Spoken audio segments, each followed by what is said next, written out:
This is where we talk about languages and language learning and all sorts of other stuff, and we play games. This is Elise with an update on the ongoing Inessa Armand translation project. We now have 37 of the 38 extant essays and speeches by Inessa Armand translated into English for the first time, and we are just short of the halfway mark on the fundraising progress as well. This enrichment of the English language Marxist canon has only been possible with your support, and it's been a real lifeline for me. So anyone who would like to support this project can find links in the description for how to do so, and everybody who has already supported it has my sincerest thanks. Perfect. Okay, 3 of 4. El hospital 還元一級の先というのは、本当に誰も知らない字ばっかりでしょうね。私は、Okay, we've leveled up and it is time to pick another language. Mordförrättare än vanligt. Maten är färdig.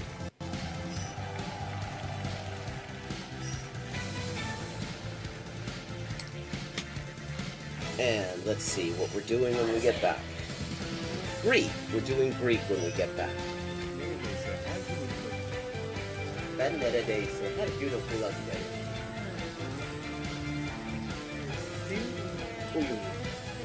Fun fact. Turkish. Hello, Shakespeare. How you doing? Fun fact, in Spanish, the word for bishop in chess is alfil. And that actually comes from Arabic. Fil. The same word fil as this. Meaning elephant, because the bishop traditionally was to represent elephant units somehow. Similarly, in Russian, the word for bishop is squab, and that also means elephant. This is Elise with an update on the ongoing Inessa Armand translation project. We now have 37 of the 38 extant essays and speeches by Inessa Armand translated into English for the first time, and we are just short of the halfway mark on the fundraising progress as well. This enrichment of the English language Marxist canon has only been possible with your support, and it's been a real lifeline for me. So anyone who would like to support this project can find links in the description for how to do so, and everybody who has already supported it has my sincerest thanks. ça, ça, c'est ça, que c'est ça, non ça, c'est ça. Sol chi sa che nulla sa, ne sa più di chi ne sa. Ecco. Bonjour et bienvenue à Hyper Polyglotting avec Élise. Moi c'est Élise, traductrice, éditrice et écrivain avec 20 ans de travail. Et ça c'est la transmission en direct ou en jeu des jeux, surtout GeoGuessr en dernier temps. Et parle des langues, de la linguistique, de l'acquisition des langues. 10-159. Haven't made a huge dent in it, but we're getting there. Okay, gonna do some Chinese now. Night. Night. Come on. Yeah. Yo. 5.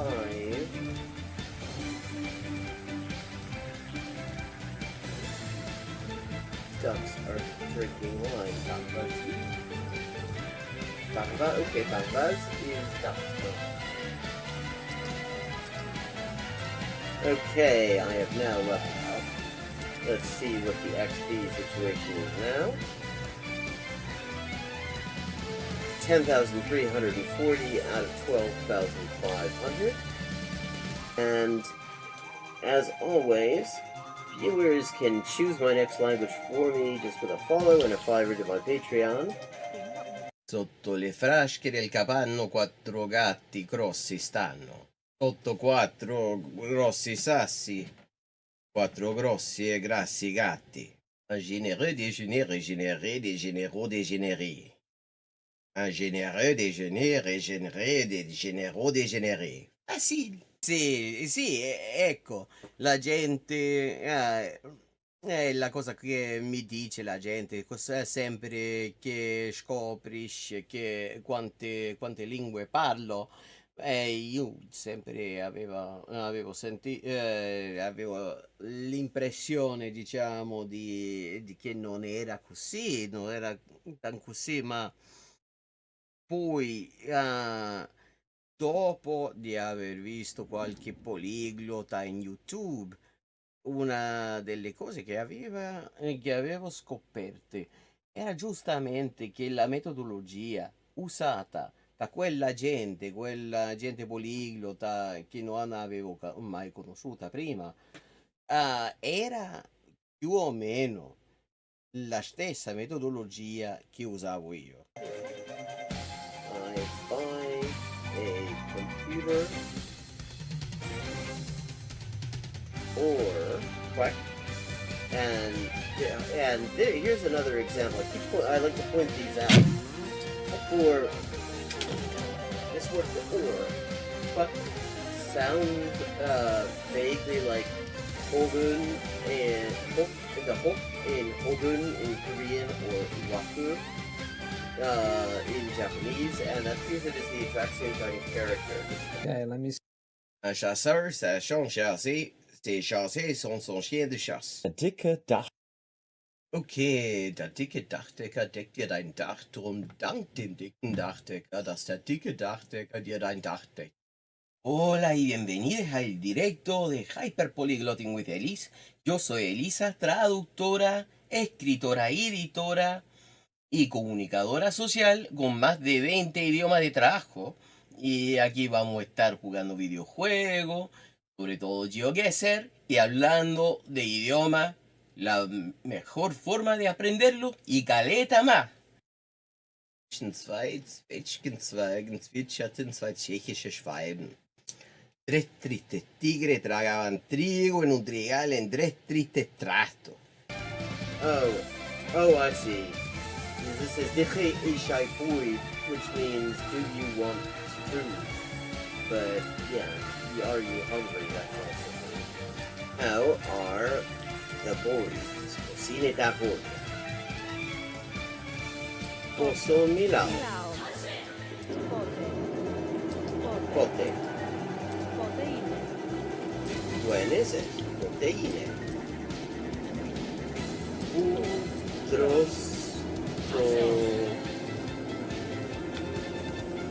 Protoculo. In the designated chicken eating area, obviously.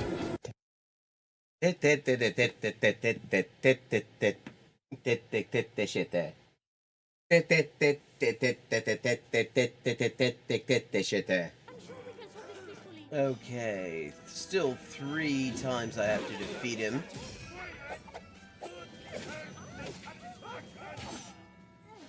And I don't have a whole lot of health left. This is Elise with an update on the ongoing Inessa Armand translation project. We now have 37 of the 38 extant essays and speeches by Inessa Armand translated into English for the first time.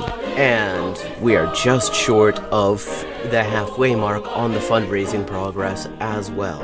This enrichment of the English language Marxist canon has only been possible with your support, and it's been a real lifeline for me. So anyone who would like to support this project can find links in the description for how to do so, and everybody who has already supported it has my sincerest thanks. Monsieur. Livre. Liwe, livre.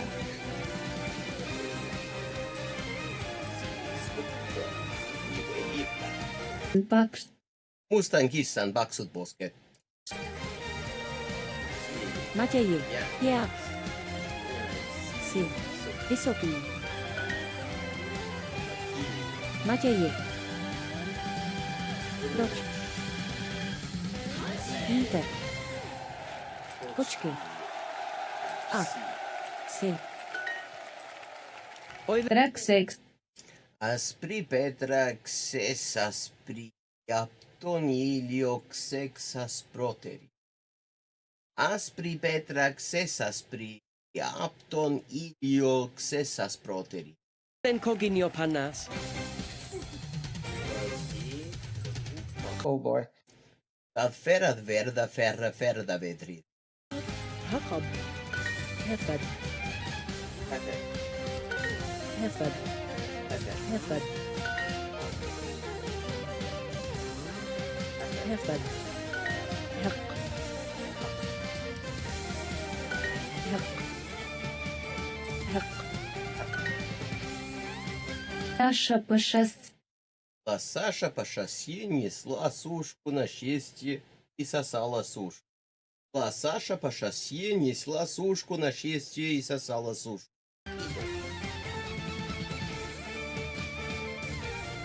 Mwalimu, Ah, this is Arabic. And it's from Mu'allim. Juma ni mwalimu mke.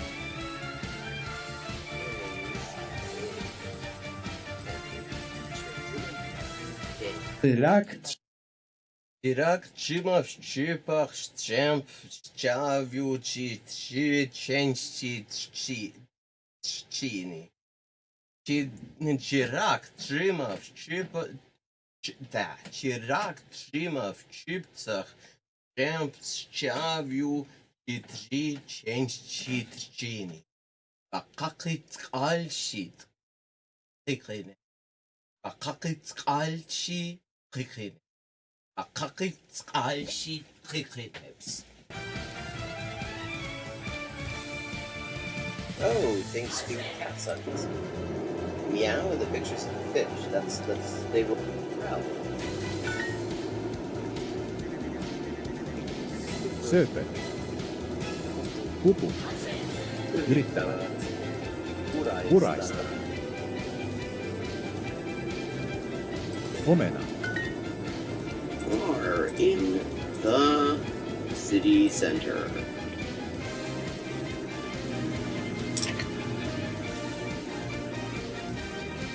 And it's got some interesting aspects to it. 여자는 어느 나라에 있습니까? 여자는 어느 나라에 있습니까? 여자는 어느 나라에 있습니까? Countries or living things. 兄の名前は This is Elise with an update on the ongoing Inessa Armand translation project. We now have 37 of the 38 extant essays and speeches by Inessa Armand translated into English for the first time. And we are just short of the halfway mark on the fundraising progress as well. This enrichment of the English language Marxist canon has only been possible with your support, and it's been a real lifeline for me. So, anyone who would like to support this project can find links in the description for how to do so, and everybody who has already supported it has my sincerest thanks. Lo que pasa es que bueno, la banera, y esto se ve en tantos lugares, no es cuestión regional, sino más bien de un problema fundamental de la pedagogía oficial de los Hello and welcome to Hyperpolyglotting with Elise.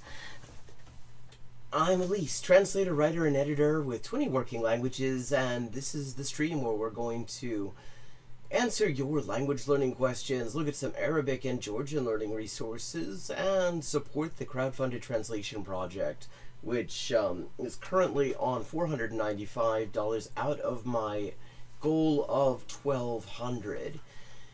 Support for that project helps me put interesting and worthwhile things into English in the public domain, and also helps me survive one of the hardest times in recent memory to be a translator.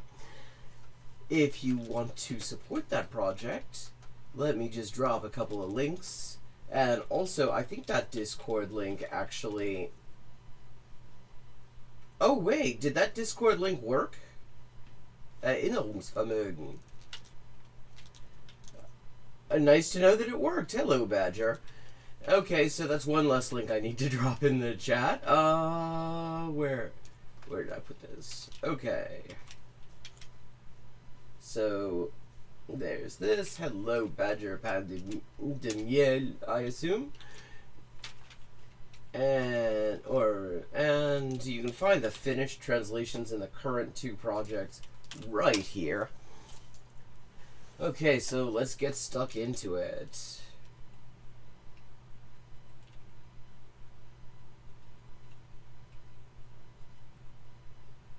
Actually, let me just make one small adjustment.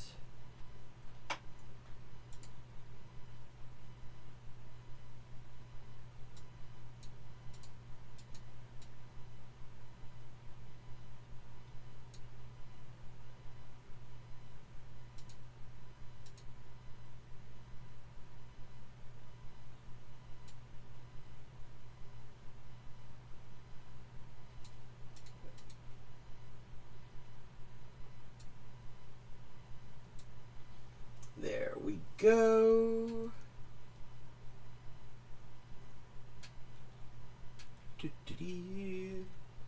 Okay, get that playlist up. And here we... Okay. So, I've got a bunch of things to look at here.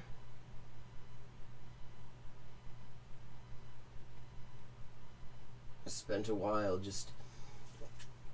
I'm looking at this stuff over coffee. Okay, so let's start out with, here is one of the most common sort of tropes in the universe of language YouTube, which is people claiming to have learned languages in implausibly short amounts of time. And we have one of those, so why don't we just get started? Okay, here we go. So this is somebody called Mikia Rawson. I learned the world's hardest language in 30 days to prove anything is possible. Okay. Let's see what we've got here. And as always... progress. What do you think? Let me know as well if the audio is working for you, or if I need to turn it up or turn it down or whatever.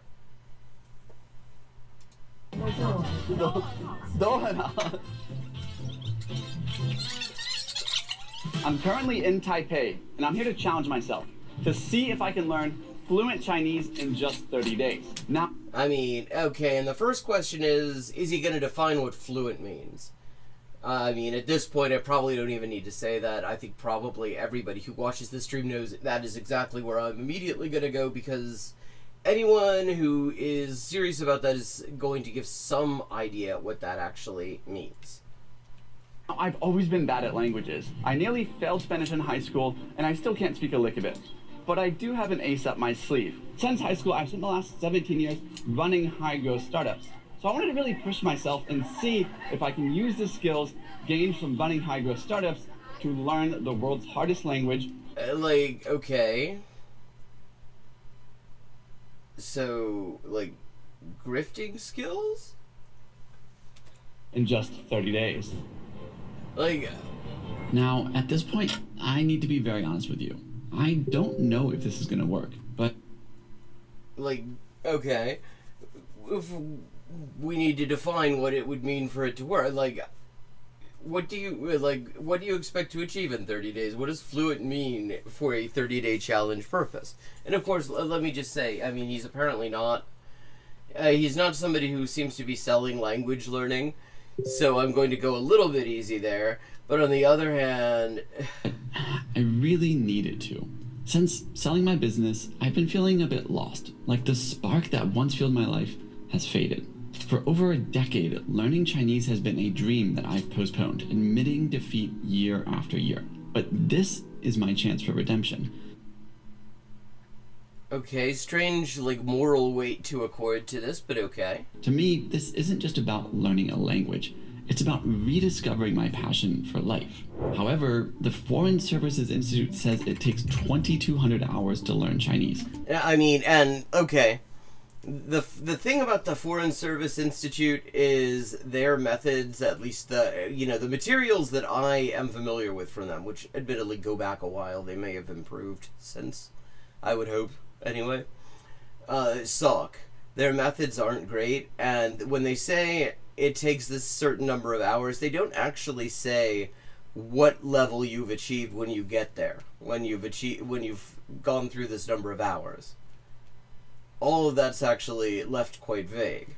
So even if I somehow studied for 24 hours a day for 30 days straight, I'm still less than a third of the way there. But this is where I'm hoping my lessons from being a hypergrowth CEO come into play. First thing I always do... Hypergrowth CEO. Wow, like the grifted is strong here. Whenever I'm taking on a big challenge is break it down into small, manageable, specific chunks. I mean, that's not bad advice. And then build an action plan to get there. It depends what the chunks are, though. The goal is to learn fluent Chinese in 30 days, which means I need to learn 1,200 words to pass the HSK4. I mean, it's not just knowing words, though. You have to know how they work. The official Chinese language fluency test. Thanks to natural immersion and a bit of self-study, I already know around 200 words. So that means I need to learn an additional 1,000 words in 30 days, or roughly 30 words per day. Yeah, but again, I mean, word memorization is not going to get you there. And HSK4, it's worth noting, is one of the lower levels on the test. I don't quite remember. Let me see if they have definitions of the HSK levels someplace. Definitions of HSK levels. Okay, complete guide, the 6 proficiency levels. From HSK1 to HSK6 plus 2025. Okay. Their correspondence to CEFR scale. Okay, good. That is exactly what I was hoping to find.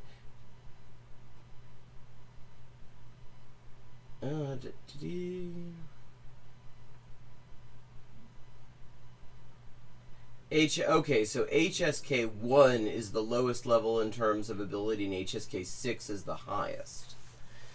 So he's saying going from... Okay, so he's saying going from... Let me put this where you can actually see it. How about... Gonna drop this link into chat so you can look at it on your own here, and also just put it up here on screen. So let's see what is okay, because I don't know the HSK system at all. I just know it exists.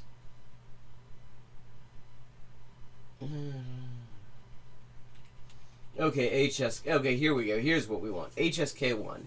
You can understand and use simple words and phrases. So kind of an A1-ish level. You can HSK2, you can communicate simply and directly on daily topics you are familiar with. So okay, we're still very much in kind of A territory.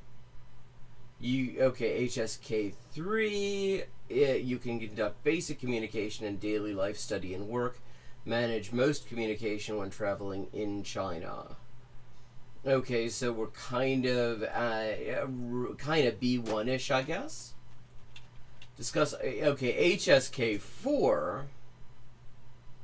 You can discuss a relatively wide range of topics in Chinese and can communicate with native Chinese speakers fluently in common situations. Okay, so as a metric of fluency, that's not an unreasonable definition there. Let's just look at what the higher levels are. Okay, HSK5, you can read Chinese newspapers and magazines, watch Chinese films and TV, and write and deliver a full speech. So, okay, so those things are not included in HSK4. So we're talking about a very sort of practical level, very much speech-oriented, I guess. Not so much reading-oriented, so... And you would, in this context, you'd probably have some definite comprehension trouble still for daily life, anything beyond the most basic stuff. And then the top level is HSK6. You can easily understand what you read and hear and express yourself smoothly in written and oral Chinese. Okay, so those are the levels we're talking about. I've been hearing HSK numbers thrown about for a long time, never really bothered to look them up, so now I've learned a thing, and maybe you have as well. So, okay, here we go.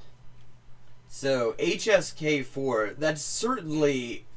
Like, if you could manage HSK4 from a sub-HSK1 level in 30 days, that would be a fairly unusual thing to manage to do. And that's definitely way more than just knowing 1,200 words. Because that means you've got to be able to understand the syntax, you got to understand grammar and stuff. You've got to acquire a fair bit in order to get to that level. Look at this goal. I'm starting to think, hey, this isn't so bad.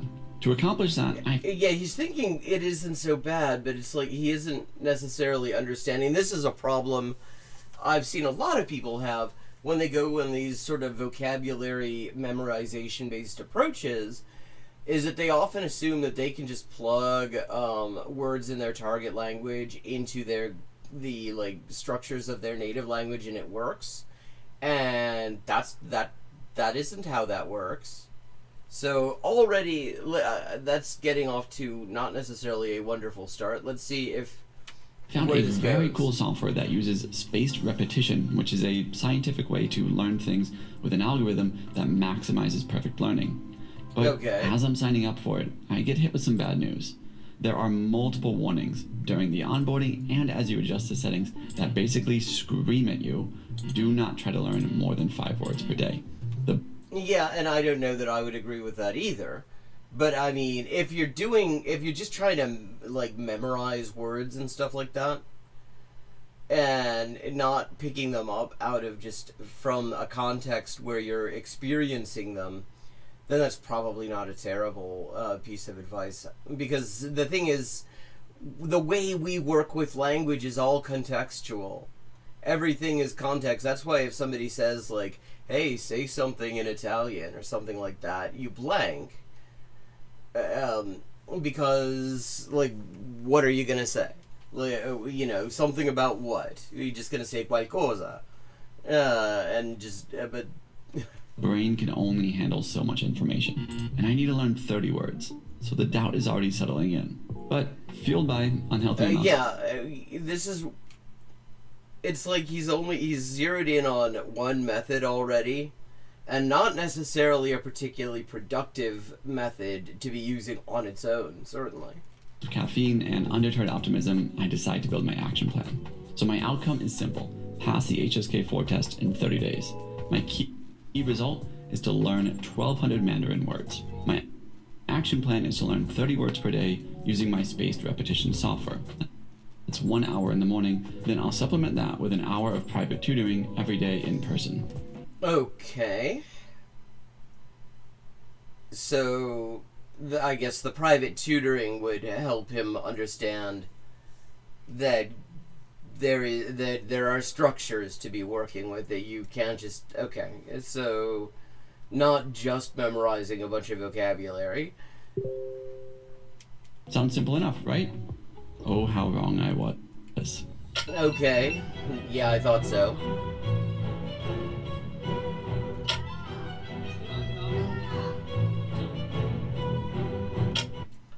I like this music. Yeah, look, here's one of these words. I'm gonna freeze frame it. Here we go.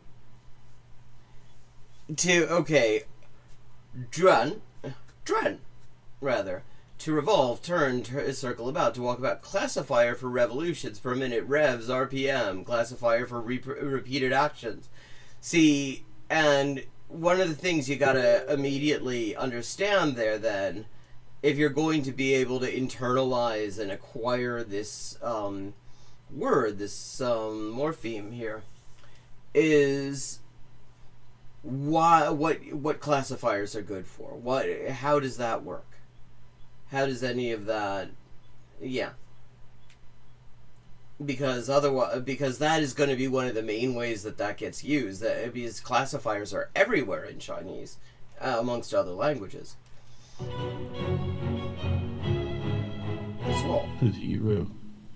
师傅. Just a few days into my challenge, and it became clear I had a huge problem. This is not going well. Okay. I got 17 out of 36 words, and of those, I remembered 6, got 11 for a retention rate of 35%. They say I'm supposed to have a retention rate of close to 77-80% if it's going well. I mean, I'm not surprised that a guy who's like, his background is in like whatever, high gross startups or whatever, is quantifying the hell out of all this. And that is really, I would say, the first mistake here. I mean, what is the retention rate? Because, so you memorize these things. Does that mean you can actually work with them in context? Does that mean if somebody says these things to you, you understand what they mean and can meaningfully reply to it? Those are all very different things. And this is not going well. You see, I was technically learning words, but I'd forget them almost as soon as I got done with my flashcards. I had barely started my challenge, and I already felt like I was one of the problems here, just looking at this, is that it's like you're just learning words. When these words are all compounds, well, a lot of them are compounds anyway, that he showed. And like that one there just now, shui qi, which I'm probably getting the tones totally wrong because Chinese is not a language I'm wonderful at. But if you know that first character, shui, has to do with like studying, and is also the suffix for like ology and things like that, and you know that qi, it means a period of time, you can actually work with this a lot better, because then then the elements are meaningful to you. It isn't just these two syllables come together and they mean a thing.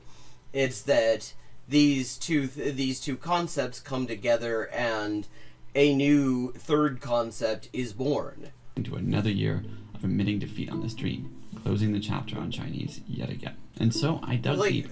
And why be all or nothing about it? Like, I understand doing a challenge like this, but just because you can't manage to get to HSK 4, which we already heard what that was, that is a pretty significant achievement to reach in any language, I would say, in 30 days, then why not just say, okay, 30 days was not enough time, and maybe my methods need refining, and just keep on going?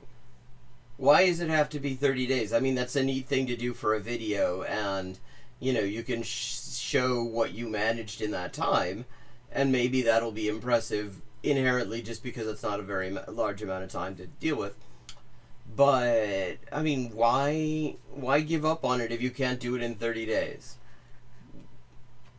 Reflecting on my time as a CEO and how I dealt with problems back then. Whenever I would encounter a challenge, my first response was to ask, how do the world's best people do this? Okay. Can I just copy them? I remembered seeing viral videos of these world champion memory guys.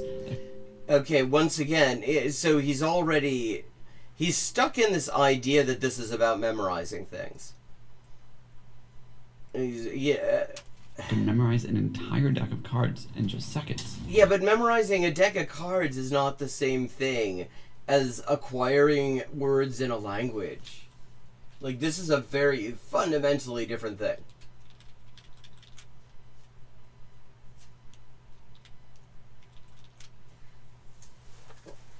I mean, Memory, memorization, retention, that all comes into this, of course. It comes into learning anything. You have to be able to remember it. But, why wouldn't he, if he's going to look for the best people at stuff, why wouldn't he immediately go to the best people at specifically language learning? The best people at learning Chinese, or something like that. It turns out, to do this, they use what's called a memory palace, where you essentially build an imaginary location in your mind filled with different objects, rooms, and actors. It works because our brains are hardwired to remember spatial and visual information more effectively. So you can build a memory palace to trick your brain into remembering anything, from languages to complex subjects. Wait, he thinks language... Okay, I'm not gonna nitpick too much, but languages are pretty fucking complex, actually. And that got me thinking, could this be the missing key in my language learning journey? And I will say, I mean, I don't think it can hurt. But it's like he fundamentally does not understand the thing he's doing.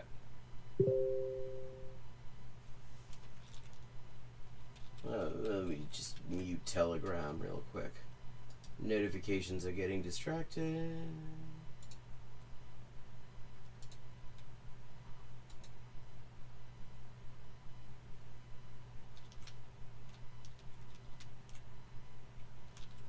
Okay, back to this. After all these years. And lo and behold, some fellow language nerds, Mandarin Blueprint, were also using this concept to learn Mandarin. Okay, so... Okay, if they are language nerds, they will probably also explain to him that there's more to it than this. And with a bit of inspiration Hopefully. from them, I started implementing memory palaces for any character I had a hard time memorizing. So, for example, my story for the character Gan, which means dry, is Gilbert, my father-in-law, throwing a razor at a cross. The razor slices off the top of the cross and dry sand spills out. It's a little clunky at first, but you get used to making these little scenes out of each character. Okay, I mean, I guess if that worked, that worked. But, I mean, this is about learning a language. Why not associate it? Why not find a way to associate it more with the concept? Why not, like, what context is like staring him in the face? Quite quickly. And with that, my vocab actually started to click, and I had a new action plan. So my outcome's the same, pass the HSK4 test in 30 days. My key result, unchanged, 1,200 Mandarin words. But okay, how many days is he in at this point? Now I'm going to be learning 30 words per day on my spaced repetition software and using the memory palace technique for any words that I'm having a hard time remembering. And that bumps my time from 1 to 2 hours every morning in my flashcard software. I was gonna say, this would have to take more time. And that'll pair with my hour of daily tutoring. And just in time, my local Chinese school also paired me with my new teacher, Gu Lao Shi, so I could start impressing her with my newfound language skills. Oh, Pocari Sweat, that's like Japanese Gatorade. And Henlei, which mostly consisted of her laughing at me. Jintian Gunlei.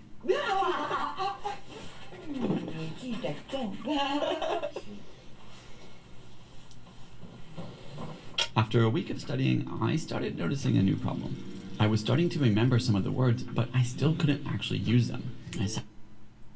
I mean, see, already, if you noticed, see, he remembered the word gun, tired, but this duh there, ni ji de gun, again, my tones, like Chinese speakers, listening to this, if there are any, I know my tones are all over the shop, but that duh is a grammatically important thing. And that's not something he's necessarily going to be able to pick up just like memory palacing tons of Hanzi. Sounded like one of those ridiculous dubbed movies spouting off gibberish. So I decided to bring in another one of my lessons from my time as a CEO and find some mentors. You can shortcut years of learning by just getting insights from people who have already achieved what you want to achieve. I mean, okay, again, not a bad idea. But, I mean, are his mentors going to be related to language learning or Chinese learning or anything like that? Because He keeps on, like, skirting around that a bit. Like, he talks about, like, people who are really good at memory because he thinks this is a memory task fundamentally. And the thing is, it isn't.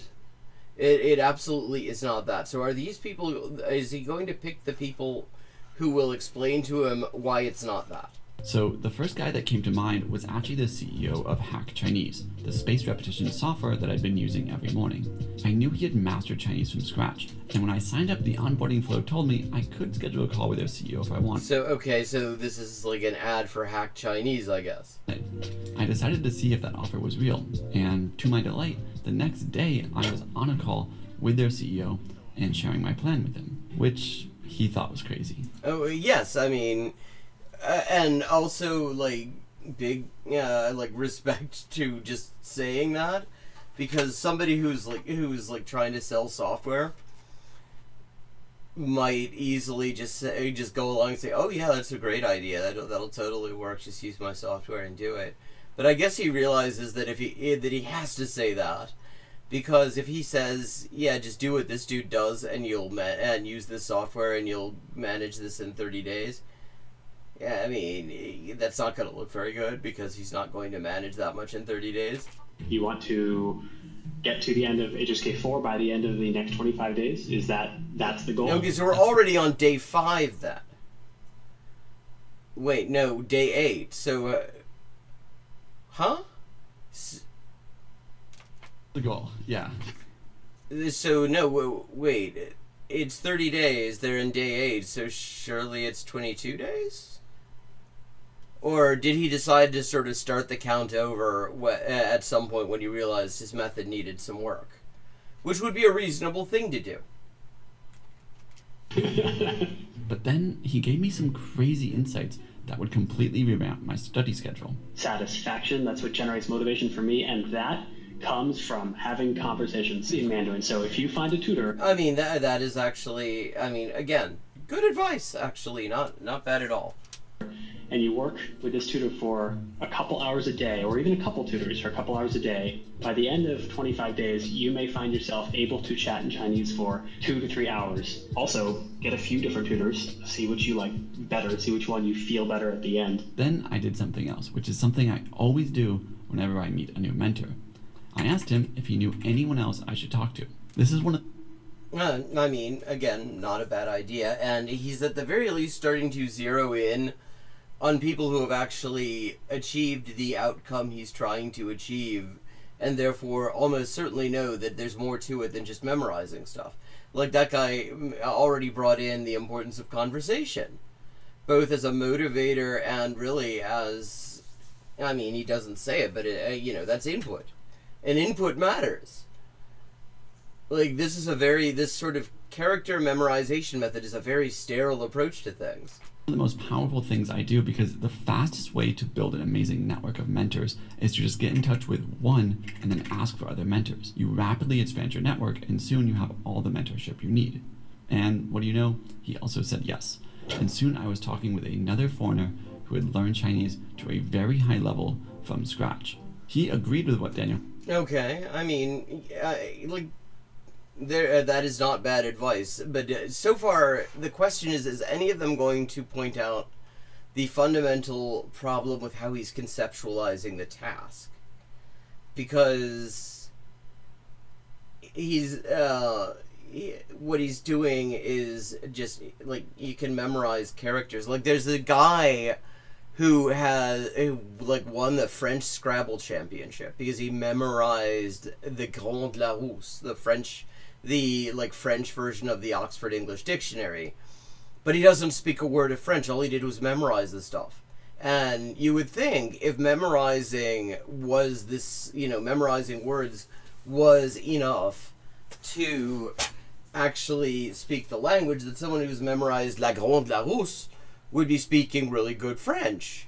But he doesn't. He just knows words. He knows how to combine letters. It's memory is part of it, but it is hardly the whole thing. I'd already said, but then he gave me another huge tip: the power of constant immersion. When lockdown hit, I had more time. Like, I would just kind of spend all of my spare time starting to immerse in different Chinese content. Yeah. I did improve. I mean, okay, this is good. Somebody is telling him about input. Quite a lot in terms of my... Day 9, though. This is 21 days. He's got 3 weeks. He's got 3 weeks to pull this off at this point. And he's got the most important piece of advice he's going to get. And it's interesting. I look at that armoire behind him, and I immediately know he's in Germany or Austria. Just that wood, that shape. I've only ever seen that armoire in Germany and Austria. But everybody seems to have it there. Vocabulary acquisition and ability to understand other people, especially when they were speaking to me. Through having like loads of hours of input, the one thing that you get really good at is just understanding like natural speed conversation. Now, with both of their insights, I had to revise my plan. A couple hours a day just wasn't going to cut it. So I came up with a new action. Yeah, I mean, I would agree. If you're going to have a go at this, you're going to need more time. You are absolutely going to need more time. My outcome, key result, and flashcard software all remained the same, but my private tutoring was about to change drastically. His private tutoring.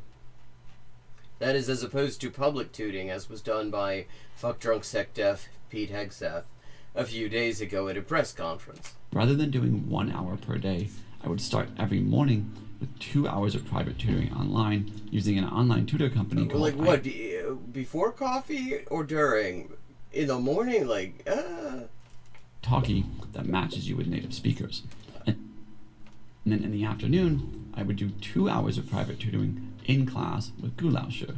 And then all of my free time would be spent in full immersion. And that would be listening to podcasts, listening to music, or watching Chinese with dual subtitles. Okay, yeah. I mean, not bad ideas. And the thing is, one thing I definitely...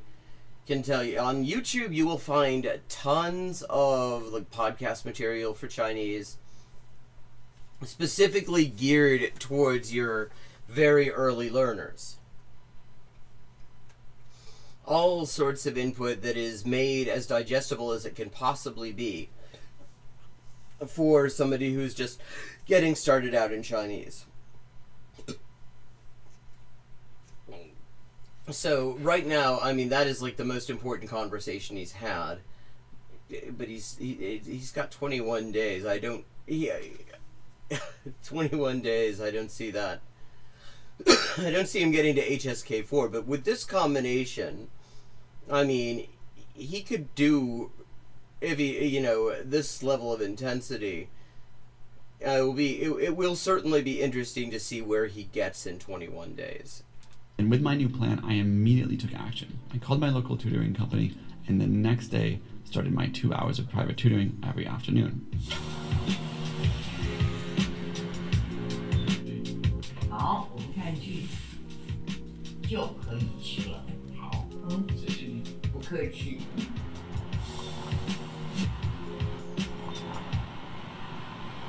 I just got done with 2 hours of Chinese classes, and I am already late to my next one.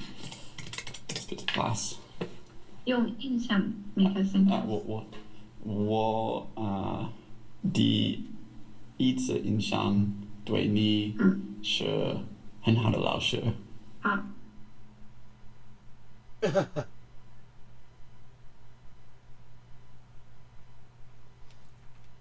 但是说的不对，但是谢谢。Alright, so that was super weird, but actually I'm feeling more energized. I mean, I will say, like, at this point, okay, day 10, stringing that together even wrong is not terrible. I mean, that's a result, being able to string that together on day 10. Even though, like, the grammar was all over the place and the tones were basically non-existent.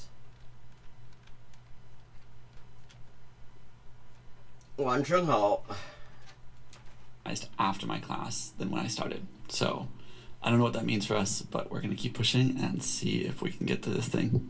At this point, Chinese started to literally take over my life. It reminded me a lot of building my startup. People ask me all the time, what's the most important thing to become successful? They're looking for some hack, some silver bullet. And the answer is, start with money. Success. But the answer is obsession.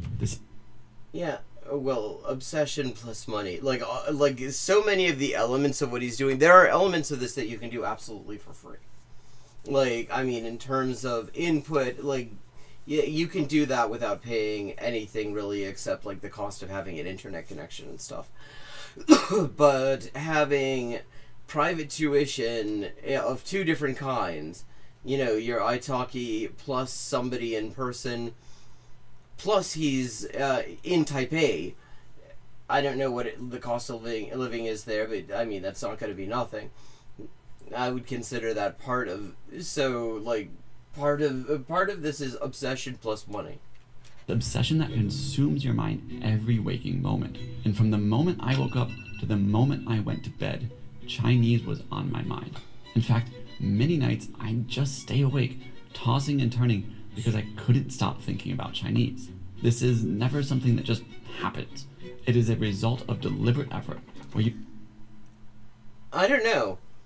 I find that's a thing that just happens. Like, sometimes something just captivates you for some reason, whether it's positive or negative, and you can't help but think about it the whole time because it's just, it's just completely dominating your thoughts.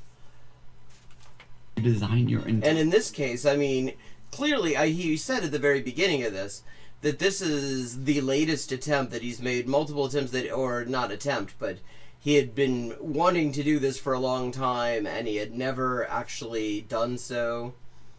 He'd never achieved it. He'd been putting it off. He'd been procrastinating and stuff. So on a certain level, Chinese already was taking up some mental real estate for him, even before he was doing anything with it. So I think what's happening here is he has got to the point where he has some workable way of really making progress in it, and that makes it satisfying as well to be thinking about it, because you've got all this stuff bouncing around in your head and some of it's even making sense, and that is a very cool experience, actually. Higher light around a goal. You live, breathe, own it every moment of your day. He does not live, breathe, own comma usage, though. Or did like punctuation in general. And as I owned it, my days became madness. I was running from class to class, out of breath, barely time to think or breathe. And you know what? I loved it. It made me feel alive again. I mean, and I will say right here, that is a key element. Like, if you're actually enjoying it, if you find a way that you're doing it that's actually enjoyable, which can be partially just the experience of seeing results, but, partially just the inherent it's inherently enjoyable the way you're going about it, for example, then that makes the effort just seem less. Pushing myself and striving for a goal. If I'm being honest, since retiring 2 years ago, I'd miss this feeling. Alright, it's day 15, which means we're halfway through this challenge, but things are not going super well. I just asked my teacher, based on my progress, what do you think? And this was her response. So, I think it's a bit difficult to study hard in the remaining 15 days and then pass HSK4. But you can give it a try and see how close you are to the passing. Maybe you're very lucky and pass, haha. If we only learn the new words and practice grammar, reduce the practice of text, listening, and summaries, I think we can complete 10 chapters in the next 10 days. But, okay, but what's complete? You can get through the material, but will you understand it the next day? Highlights here are, it's a bit difficult to study hard and pass. Maybe. Yeah, and I will say it is. I wouldn't even say that's not going super well. I was kind of interested in whether she said where she thinks his level is now. You are very lucky and pass, haha. But I don't want luck to be my strategy. I think we can actually do this, but we need to be even more strategic. Which brings me to another critical key to success. A goal and action plan aren't enough. There's another critical step, which is to constantly measure your progress to know if you're on track or need to adjust the plan. I mean, or adjust the schedule, because of course the thing is, what is constant in here is the schedule. But in this case, like, the plan that he's got at this point isn't bad. I don't know what he's going to come out with after 30 days.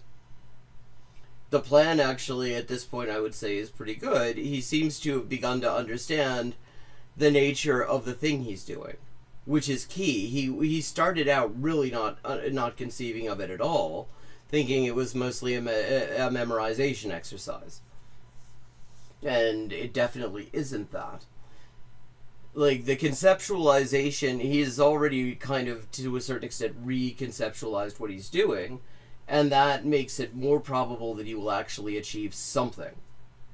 But saying, you know, if somebody's saying that it doesn't seem likely that he's going to pass a fairly high level, a fairly high level test of language proficiency after, I think, 20 days in the end of study using a combination of methods that seems like it would be promising. Because his first 10 days were spent just memorizing shit. And some private tuition, but mostly memorizing shit. So it's really, in terms of full-on, a full-on approach that actually has some chance of really paying off, of really making this thing work. He's only had 20 days. So I wouldn't call that a bad, a bad outcome to say, yeah, I don't know if you're going to pass HSK4 in the remaining 10 days or whatever. Because that sounds like she thinks that he might be able to make it through one of the lower levels still. And maybe he would, I don't know. I mean, that would have been an interesting thing if she had expressed an opinion on it. And we're going to continue having a look at this when I get back from a quick bio break. And in the meantime, if you're looking for some reading material, let me give you some. That you can find the finished translations from the current crowdfunded translation project. And if you like this, and if you like what I'm doing here, and you think it's worthwhile, and you like what the other stuff that I'm doing, you want to support it, donations are always very much appreciated. They really help me keep going in what is one of the roughest times to be a translator in recent memory. And so that is always very much appreciated, also just getting the word out and stuff. But I'm going to be back from a quick bio break in just a couple of minutes.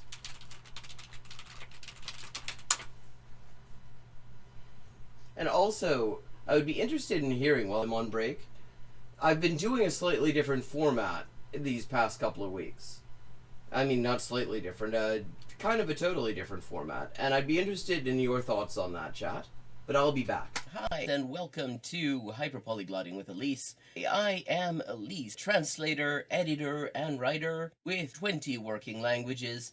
And this is where we talk about languages and language learning and all sorts of other stuff, and we play games. This is Elise with an update on the ongoing Inessa Armand translation project.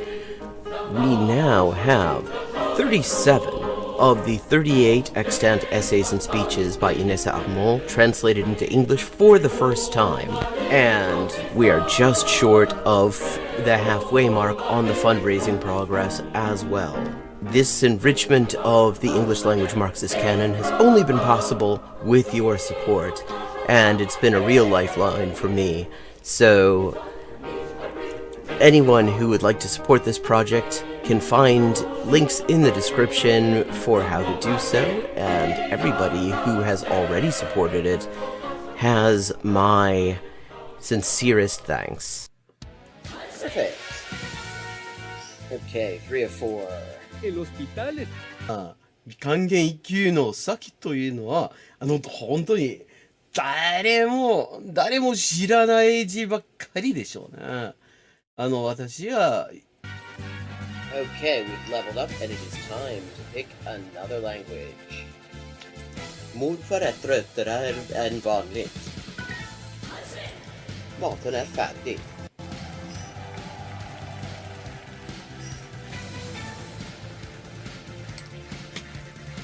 And let's see what we're doing when we get back. Greek. We're doing Greek when we get back. Ben neredeyse her gün okula giderim.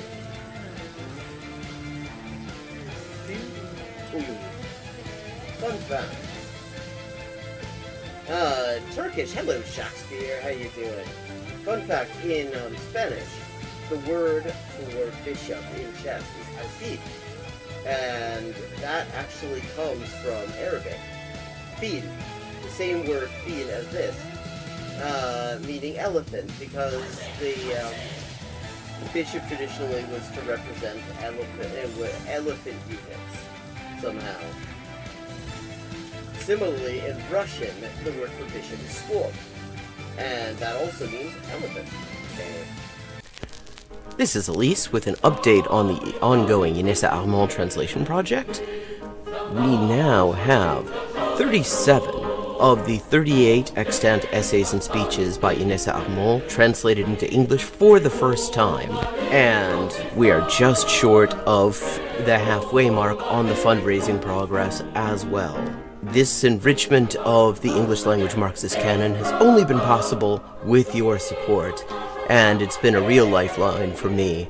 So anyone who would like to support this project can find links in the description for how to do so, and everybody who has already supported it has my sincerest thanks. Ça, c'est ça, che c'est ça, non ça, c'est ça. Sol chi sa che nulla sa, ne sa più di chi ne sa.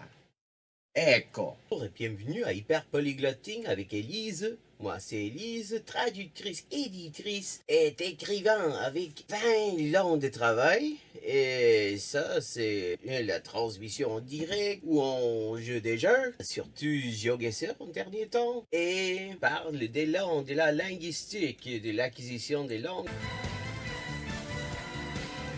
10:159. Haven't made a huge dent in it, but we're getting there. Okay, gonna do some Chinese now. Night.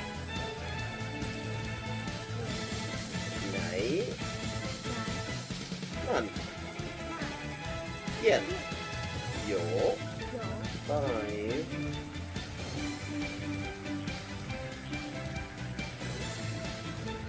Ducks are drinking wine. Bakbaz. Bakbaz? Okay, Bakbaz is duck. Okay, I have now leveled up. Let's see what the XP situation is now. 10,340 out of 12,500. And as always, viewers can choose my next language for me just with a follow and a $5 to my Patreon. Sotto le frasche del capanno 4 gatti grossi stanno. Sotto 4 grossi sassi, 4 grossi e grassi gatti. Un généreux déjeuner régénéré des généraux dégénérés. Un généreux déjeuner régénéré des généraux dégénérés. Facile. Sì, ecco, la gente... è la cosa che mi dice la gente, sempre che scoprisce che quante lingue parlo. Io sempre avevo l'impressione, diciamo, di che non era così, non era tan così, ma poi dopo di aver visto qualche poliglota in YouTube, una delle cose che avevo scoperte era giustamente che la metodologia usata da quella gente poliglota che non avevo mai conosciuta prima, era più o meno la stessa metodologia che usavo io. I buy a computer or what? Here's another example. I like to point these out. For this word for or, but sounds vaguely like Holden and the hok in Hogun in Korean, or... And that's me back. And yeah, so you've noticed I've been like, previously I had started roughly the first hour and a half with like games or something like that, and then did videos, and I've decided to start just doing videos and stuff. And I'm kind of interested. See, I'm liking this format. I'm finding, in a way, that sort of the games for the first hour and a half were often sort of a way for me to warm up, but which was good at the beginning when I wasn't really used to doing this. But now I'm really quite used to doing this, and I'm finding I like to just get stuck in and, you know, get more energy into it as a result. So I'm kind of interested what you all think about that, chat. Like, are you liking this new way of doing things? As we get back to this guy who has, after, I think, 10 days out of 30, come up with sort of a viable model for how to acquire Chinese, and is hoping to get to a fairly significant milestone in the remaining 10 days. This feedback loop is actually where all the magic happens, and at this moment my progress felt way off track, but Oh, thank you, Emily. Wait a second. Okay, I need to go back a second because I'm not sure what feedback loop he's talking about. Oh, okay, so the feedback loop of goal, action plan, measure progress. Because there's another feedback loop that actually can come in there. Because it's not necessarily... See, there's different ways of measuring progress, and he's very much very quantitative centric. He wants to quantify everything, it seems. But there are other ways to sort of notice progress, like just by reading a thing and understanding it and realizing you understand it, listening to a thing and realizing actually you got, entire sentences out of it, or something like that. There are different ways, and actually psychologically, if you are noticing that you really are improving, that you're really achieving the thing that you're setting out to achieve, the psychological satisfaction that can come from that definitely, absolutely can propel you forward. That kind of feedback loop definitely can be useful.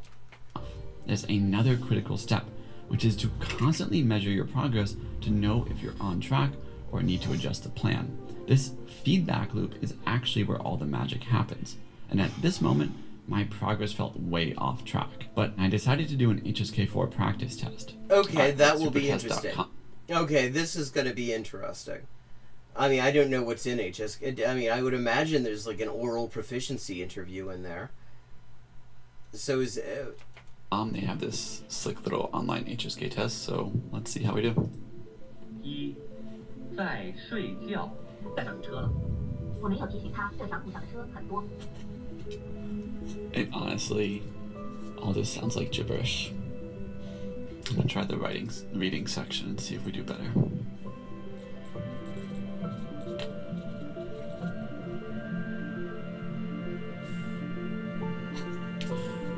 I genuinely can't understand it. I'm gonna end the test early and try an HSK 3 and just see like what Okay, this will be interesting. Yeah, because I feel like, first of all, I mean, the sad music makes it sound like this is some really heartbreaking thing, but it's like any progress that you make in 30 days beyond just being able to say, like, hi. Any usable progress you make in 30 days, I would say, is actually a good result. He has picked an utterly, an impossible goal here. What the heck is going on? It turns out understanding 50% of the words doesn't actually mean you can get a 50% on the test. It actually means you get a 0. There are just too many words in every sentence that you don't understand, and you end up completely lost. Yeah, and because it's about the relationships between them, and this is one of the things that just the way he's describing this even in retrospect, I don't think he completely comprehends the importance of that. Because, what we have with language in a very simplified way is you have these sounds. And those sounds have relationships with each other in terms of how they go together in order to express concepts. And so, understanding the sounds, memorizing the characters or whatever, you can get something out of that, but it's the relationships that actually make the language. I mean, try to read this paragraph with 50% of the words changed to gibberish. I mean, you would still get something about that. Blends with vibrancy, landscapes, delicious cuisine. From that, I would already get an idea. We're dealing with a travel text. This is something about tourism, I would guess. So you can get something out of that. See? I was really screwed. But failure isn't permanent. It's just feedback that what you're doing isn't enough to get you to your desired goals. So I decided to go out, buy a milk tea with my Chinese, and at least pick my bruised ego up off the floor a bit. 可以买一杯奶茶。可以啊，你要冰的热的？热的。那你要鲜奶的还是奶精？什么鲜奶？fresh milk 那个。like 假奶。左右。对，可以milk powder. I mean, like, for less than a month studying, this is not a bad outcome. He's measuring this all against an extremely improbable outcome. Like, if he had come out of this and been able to have this entire conversation without, like, seeking assistance to make sense out of words he wasn't familiar with, I mean, that would be absolutely unbelievable. Unless he had specifically decided to focus on, like, milk tea related vocabulary. 谢谢你。Bye-bye. It worked. Well, mostly. Yeah. And then... Yeah, exactly. I mean, that's the thing. It's like you're measuring it against this thing, and then there's a lot that is just unrealistic, but you've achieved something there. That is... In that time, you were able to have an interaction with a person, mostly in a language you knew next to nothing about before this. That's, in a very short amount of time. That's not nothing. That's actually really good. Some milk tea in hand, I set out to make adjustments to my plan. It was very clear that even though I was already doing 6 to 8 hours a day, that just wasn't going to cut it. I mean, part of it is going to be that there's a limit to how much you can actually do. Like, just because you keep on increasing the amount of time you spend on this, I mean, you need rest.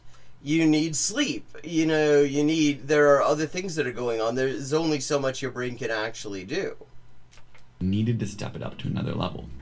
And at this point, my brain had already adapted to this 6 to 8 hours a day of study, so I said, let's go crazy and push it to 10 to 12 hours a day of active study plus full immersion.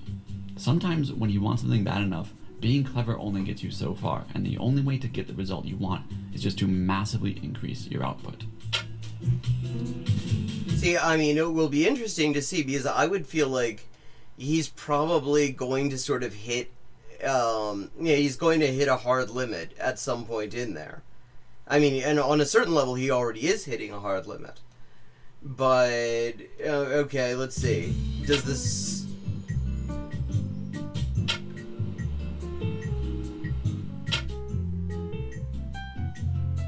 Lately, I've been addicted to these Yakults. But right now, we need to study Chinese. So we're going to hop on with our tutor. We're going to chat a little bit. I think my Chinese is actually coming along pretty well, but we'll see in live interaction. You can be the judge. Yeah, I mean, of course, again, we're talking about such a short amount of time, and he's measuring it against a goal that really, I have to say, realistically wasn't going to happen. So, I mean, he's like, you should absolutely be chuffed to bits if you get to this sort of level we've already seen demonstrated in this short a time, especially in a language that is completely devoid of familiar elements. Like, this is... If you tried this with a language where you had some kind of a foothold, some kind of guide rail, because it has at least some relationship or similarity to a language you know, you could probably make a huge amount, significantly more progress in the same amount of time doing what he's doing here. He's doing it with a language that is, in all sorts of ways, going to be really challenging for somebody coming from his language background. Hi，早上好。早上好。为什么你开始的时候不告诉我你不可以在我的 Chapter 4写字？没关系，没关系。我开始的时候，是夜里。At this point, though, yeah, like pronunciation, he needs work on. But like he managed, like there already, there's structures that are coming in. 我开始的时候, that is, you know, that is already using a structure that is not at all the way it is in English. So that I mean, like I would call that progress. I'm not sure if that is necessarily completely correct, but like that's progress. Really running on fumes. It was my last 2 weeks in Taipei, and instead of going out enjoying myself with friends, I was locked in a room studying like crazy or running from class to class. And this is another key lesson, which is sacrifice. All growth in your life will come from sacrificing other things you want to do to prioritize the thing you're trying to achieve. And it wasn't just that I was running on fumes, I was missing dinner with friends, I was missing my Muay Thai classes, I was missing exploring cool parts of Taipei. There's a quote by Jimmy. I mean, and exploring cool parts of Taipei is not at all inconsistent with what he's trying to do, because exploring cool parts of Taipei is going to involve interacting with Chinese speakers, probably. Car. Everyone is jealous of what you've got. No one is jealous of how you got it. And that's how I felt in that moment. Well, I mean, it depends on how you got it. But when those feelings creep in, it's extremely important to revisit your why and purpose.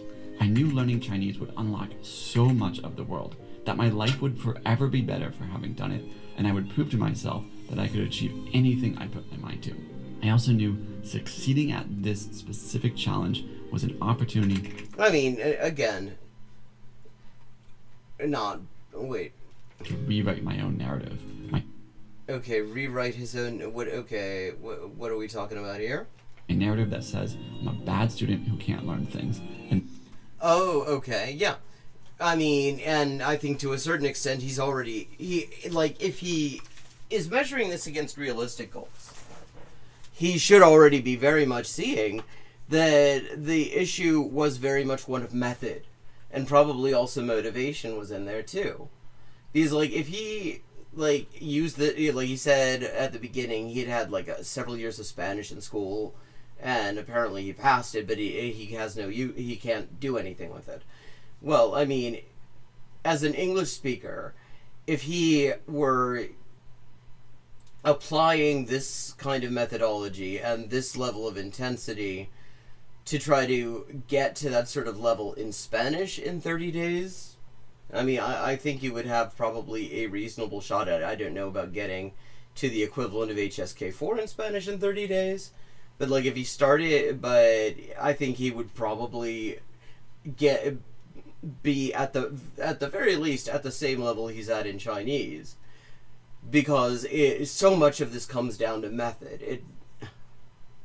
By doing this, I can also inspire thousands of others to dream bigger.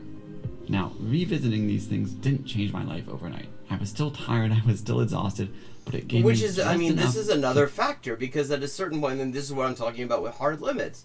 So, I mean, at a certain point, you're forcing yourself to do a thing, and, you know, there's a point where you go from pushing your limits to just actually detracting from your efforts, because now you're exhausted, you're not having the rest that you need in order to really be able to do the thing that you're trying to do, and you can easily end up on tilt. Keep going.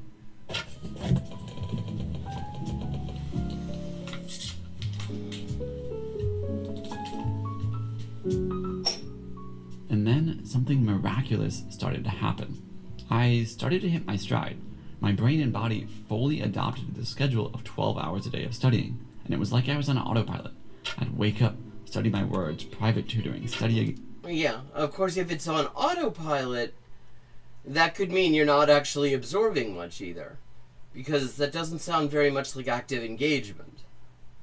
Again, go to class, come home, study, immerse, rinse, wash, repeat. My calendar was so full, I didn't have time to think about what was next, I didn't have time to question it. It all just happened in a caffeine-fueled blur. But I was making real progress. Okay. I was starting to understand my homework. I was starting to understand my Chinese show. I even wrote this paragraph in Chinese, like crazy. I could... 这个故事是很有名. This incident is very famous. 我是说 hardly believe it looking at it. And as the final days approached, my wife implored me to take the real HSK4 exam a day early, just in case.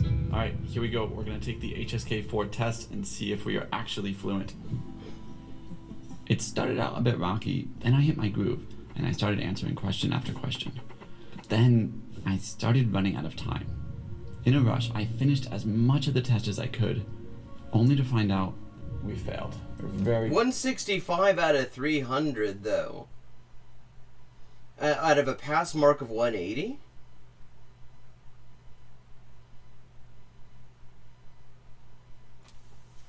I mean, that's not bad. In less than, well, he's on day 29. And only 2/3 of that time has been spent with what I would call something, you know, that a reasonable method. Like that's not a bad result, though. close. You need a 180 to pass, but I only got a 165. Then in the reading, you can see the last section. I ran out of time. I passed every other section. I just ran out of time.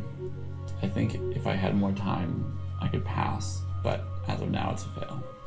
45% correct. I mean, hello, Ata. Yeah, like, I mean, that is a hell of a result, actually, to get in this amount of time from the starting point that he describes. So, like, that is not bad. So close. So immediately after the test, I threw myself into studying tactics and trying to improve my reading speed. And then the next day, I took it again, feeling much more confident. All right, round 2, taking the HSK4 test. I feel way better this time.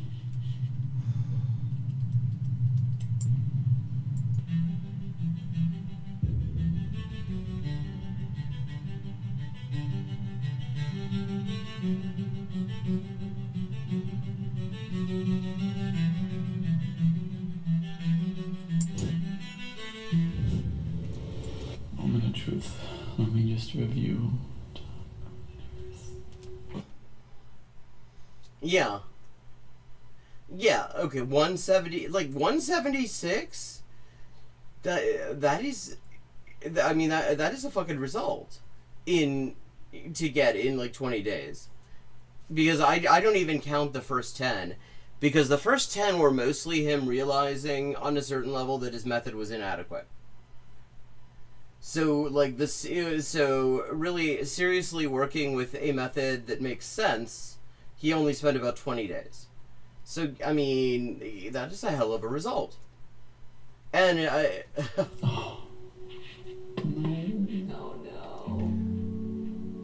like, what's the sad music for? Like, I mean, yeah, it would have been cool if you managed to actually get 180. 4 short of it in 20 days, that's a result. That means you could probably, if you came back to it in a month, if you continued at even a reduced version of this pace, you probably would have it. No. And at this point, I thought about just scrapping the whole video. I mean, if I don't pass this test, I failed my challenge. What's the point? Yeah. I mean, okay, but the challenge was, like, not particularly realistic. Although, I mean, if you're within 4 points of the thing, then you've already kind of demonstrated, like, 4 points is not even statistical error. out of 300. Like, that means that if it had been just a different version of the same test, same difficulty level, he probably could have gotten 180. He probably could have just squeaked through the pass mark. So, like, that's a result. Yeah, I mean, the music, it's like the music is making this feel, like, sad relative to the goal, but the goal was so out there in the first place that even, I would say, even if he got half that score, yeah, I mean, like, statistically speaking, he is so close to the pass mark that if he, if he just took the test again the next day, or whatever, just got a good night's sleep, relaxed, and just took it again the next day, he probably would be able to get those last 4 points. So devastated that I had failed once again, I actually just reached up and turned off the camera. But then I saw something really weird. Oh my gosh. Like the really weird thing being that actually you were 4 points short of passing despite only really having worked on this for 20 days? And that you somehow thought that was a bad result? Because that's weird. Oh my gosh, I actually passed. Oh my gosh. Oh my gosh. I'm so proud of you. I had actually passed the first test. It turns out the last 10 questions had to be manually graded by a test reviewer. Oh yeah, it actually did say that on there. And they hadn't been included in my score yet. And literally, while I was busy taking the second test, my final score from the first test... Like, so just 6 points over. This is exactly what I was saying. Like, if you're that close to the pass mark, then it is entirely statistical error. Like, I mean, that is entirely... You could just take it again, and you would be just as likely to pass as not, at least. Was updated. And as it would later turn out, I ended up passing the second test as well, with an even better score. Yeah. Waves of emotion passed over me as I realized I had actually done it. I can't believe we passed.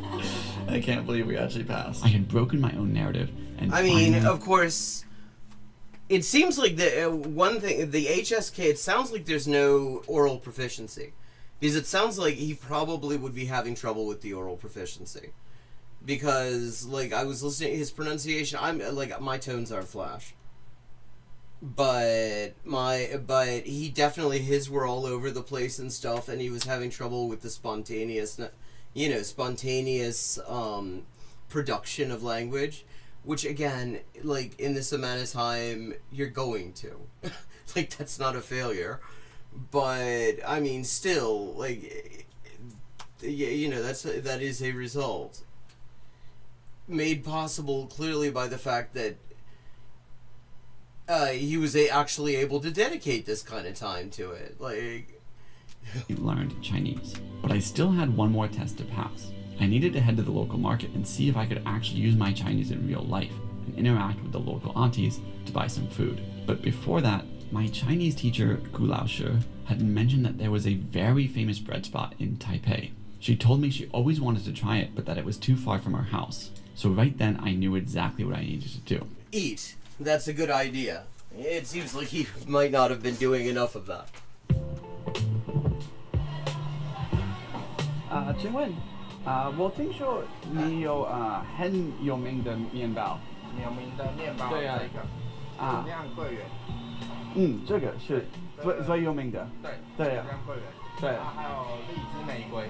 就是那一个。可是那个现在没有了。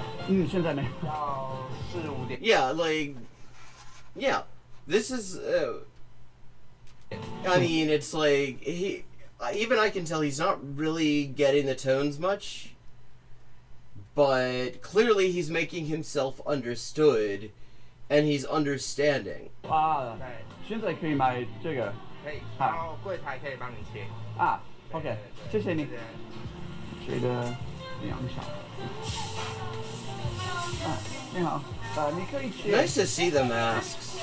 Apparently, I heard somebody I know who lives in Taiwan was saying they have like a 30% masking rate. I mean, those masks are unfortunate because they're actually kind of useless for anything airborne, but still somewhat better than nothing at all, which is what you see around here mostly. 4块好吗？6块。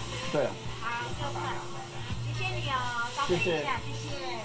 And then, bread in hand, I went to my final Chinese class, giving the bread to my teacher, thanking her all of her hard work and her 对啊， strength. 今天。Surprise！ 谢谢。对，我想谢谢你教我中文，我觉得很进步。真的啊？对啊。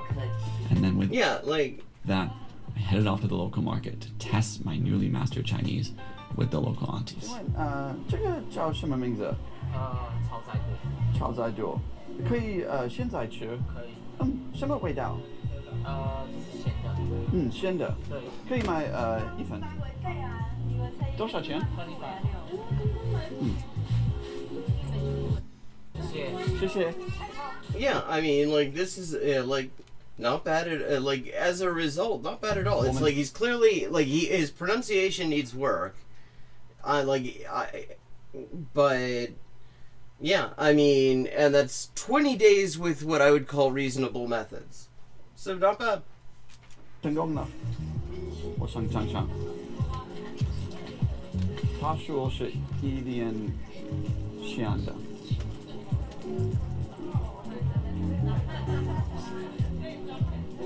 快点，再把我。请问什么买的最好？都很好，好。 Yeah, like that is I mean, a good. Okay, so this guy started out, and I have to say, with a conceptualization of this whole thing as kind of a memorizing task, and so all he was doing was memorizing random words, and he was going for memorizing 30 random words a day, and he very quickly realized that that wasn't going to do it. He also had like an hour of private tuition in there, but he was quickly realizing that wasn't doing it, which, yeah. And so he consulted with some people. Finally, he got hooked up with somebody who told him about some other things, told him essentially about comprehensible input and its importance. This guy who had essentially learned Chinese on lockdown, largely just by like surrounding himself with Chinese language content and all sorts of stuff like that. And so he started doing more of that and increasing the amount of tuition, so he had some interaction going on. And so the method was very much like he was memorizing stuff, but he was also doing a whole lot of input stuff, and there was some conversation in there, and he was using it in daily life. So like a combination of all sorts of things. But that was 10 days in out of a 30-day challenge. So most of the result he got really came from the 20 days and not the first 10. 我想买这个，多少钱？ burpee 40。好。这我的。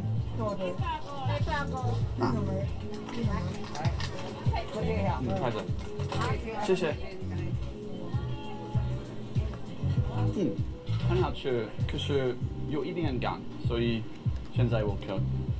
虽然今天有几个问题，我真的很开心。Yeah, like his pronunciation, like he says "wenti," it's "wenti." 中文不完美，但我希望这个视频可以激励你实现你的梦想。 Okay, so actually, like, that was interesting. It was interesting precisely because somebody corrected him on his assumptions about the method. He doesn't seem to have completely, at least that doesn't make it into his retrospective kind of summary of what he was doing there. But that was really key because so much of what he was doing was in fact not, so much his original understanding of the of what he was doing was very much not understanding what it actually is to acquire a language. Okay. So I had found, I was looking for some stuff to watch while I was doing my run earlier, and I found some interesting sort of Arabic materials for learning Arabic. And there's a channel called Arabic All the Time, which is very much, I mean, this is what you would, they don't use the word as far as I can tell, but it is very much a TPRS kind of approach. That stands for Teaching Proficiency Through Reading and Storytelling. And he does, it's a good example of it, so we're going to just look at this. I actually already saw this, I was watching it. And let me just drop this this link here. This guy, only 2.41k subscribers. That's really unfortunate because, I mean, this is good stuff for beginners, I would say. Especially, and people who aren't used to listening to a lot of Arabic. He seems to be mostly speaking in Levantine Arabic, Shami. I mean, the first thing I like is his his choice of material for the storytelling. So we have, the crop duster scene from North by Northwest. Good movie if you haven't seen it. So, like, not just some, not the usual sort of random thing. So let's just watch what he does here. الساعة لابس لبس رسمي ثالث مرة الرجل بيوقع على الأرض مرحبا أنا حسن. This is comprehensible input باللغة العربية. Yeah. اليوم أنا راح أحكي عن. Yeah, like, I mean, he's using all sorts of gestures and images to help bridge any gaps in understanding, which is a very big part of an input-based method. فيلم اليوم أنا. It's interesting, Arabic pronounces film the way a lot of Irish people do. راح أحكي عن مقطع قصير من فيلم. So a short clip from a film. مقطع قصير من فيلم. So, okay. So...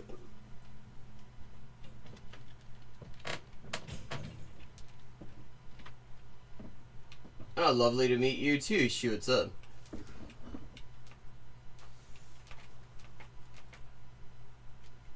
البداية في رجل. So هذا رجل واقف. الرجل واقف. أنا جالس. Okay, well, still a lovely way to say hello. الرجل واقف. الرجل واقف. No, I'm not. Like, I will say I have sort of limited patience for certain types of engagement. الشارع. هذا. Also no, she, her. شارع. هذا. شارع. Yeah, I know. As I said, my patience for... Yeah. Okay, I think we're done with this. Yeah, okay, fuck off. Okay, we've got somebody else who can fuck off. So we're going to help them fuck off. Yes, block this user. Block this user. Wait, hang on. I think I may have... Yes. Yeah, okay. They both can fuck off.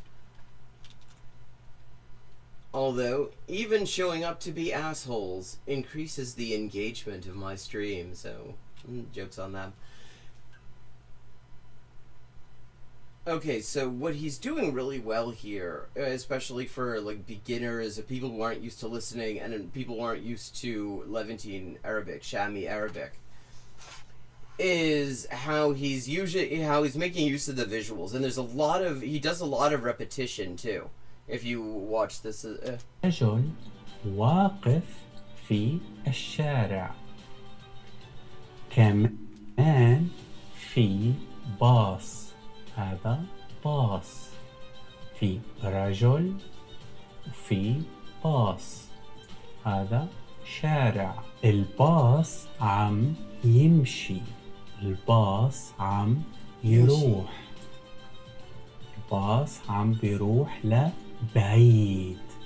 الباص عم يروح لبعيد. Yeah, I think this is Lebanese because he's very soft on the ayn as well. الباص لونه أخضر. هذا أخضر غامق. الباص لونه أخضر وأبيض. باص لونه أخضر غامق وأبيض. الرجل عم يشوف الساعة. Yeah, like Bahkis is very shami, and his ayn is very soft. الرجل هذا عم يشوف الساعة. شو yeah. الساعة؟ شو الساعة؟ الرجل عم يطلع على الساعة. الباص عم يروح لبعيد.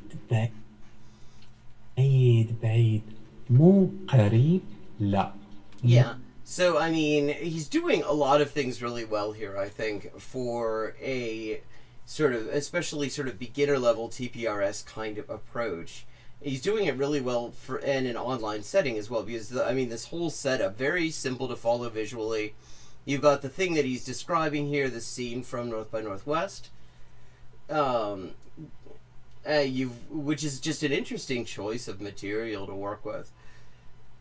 Like better than a lot of the stuff that you see, and you've got this area for visual information. He speaks very slowly, very clearly, and he repeats things in different contexts, which is also good. Like he will shift the context a bit to express the concept a second time. And he does quite a lot of this. Let me move it ahead a bit. So. لبس رسمي. لابس جاكيت رسمي. لابس قميص رسمي. لابس بنطلون رسمي. الرجل لابس ملابس رسمية.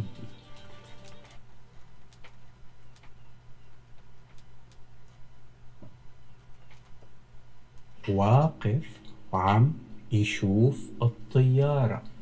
الرجل لابس لبس رسمي. Yeah, so he keeps on coming back to things like that as he's adding new material. So he's saying واقف يشوف الطيارة.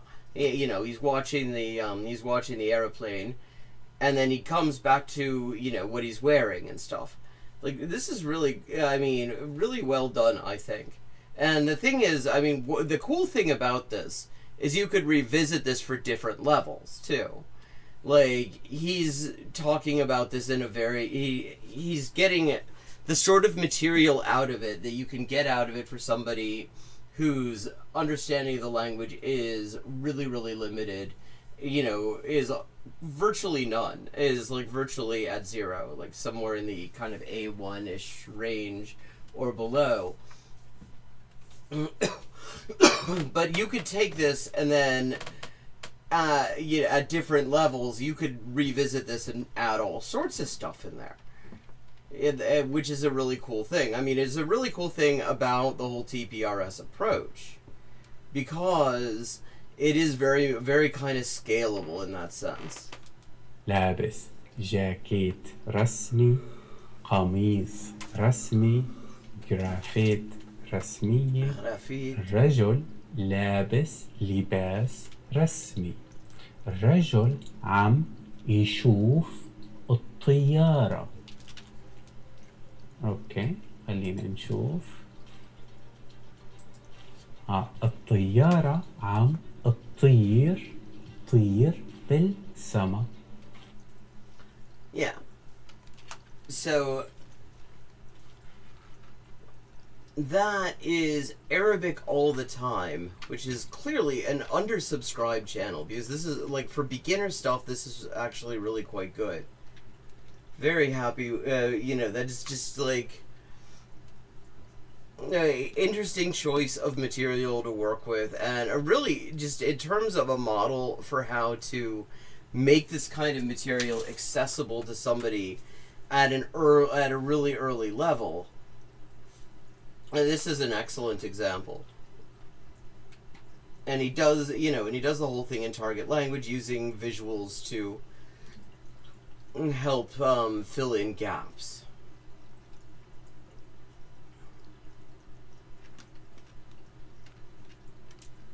Yeah, and there are also Arabic subtitles that he provides, so you can watch it with Arabic subtitles as well. Now, it said something about Georgian stuff. Actually, I recently discovered that somebody I see fairly regularly when I run to the supermarket is actually from there. I thought she was from Uzbekistan because a bunch of people with very similar accents showed up at roughly the same time, and they were all from Uzbekistan, so I sort of just kind of assumed she was. And it turns out she's from Georgia, which, I mean, my Georgian is very limited, but it is definitely better than my Uzbek in that it exists. So I was also kind of looking for some Georgian stuff, and this is easy Georgian listening practice Irish pub vlog, and so I'm curious how this is going to be. This is a channel called Learn Georgian with a Podcast. Okay, copiar URL del video. Ahí estamos.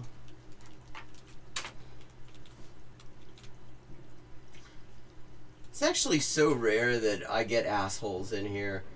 It's like I've only you know, link spam actually shows up sometimes. Not so much in this channel, but the other one. But like assholes coming in to like troll me or some shit, that does not happen very often at all. So you all got to see a very rare event. Okay, subtitle inventory. So we've got Georgian and English.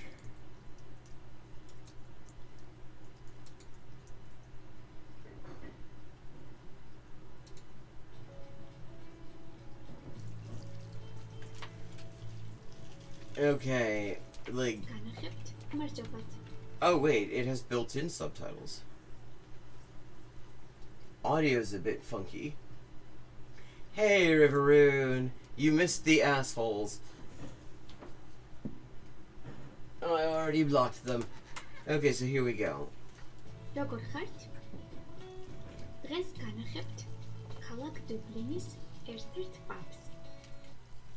Okay. Pubs of Dublin. Okay, I wonder if I'm going to see any that I know.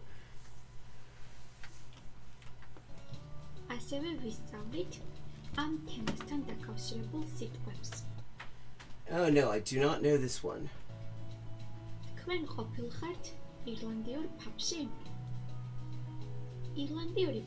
River Room.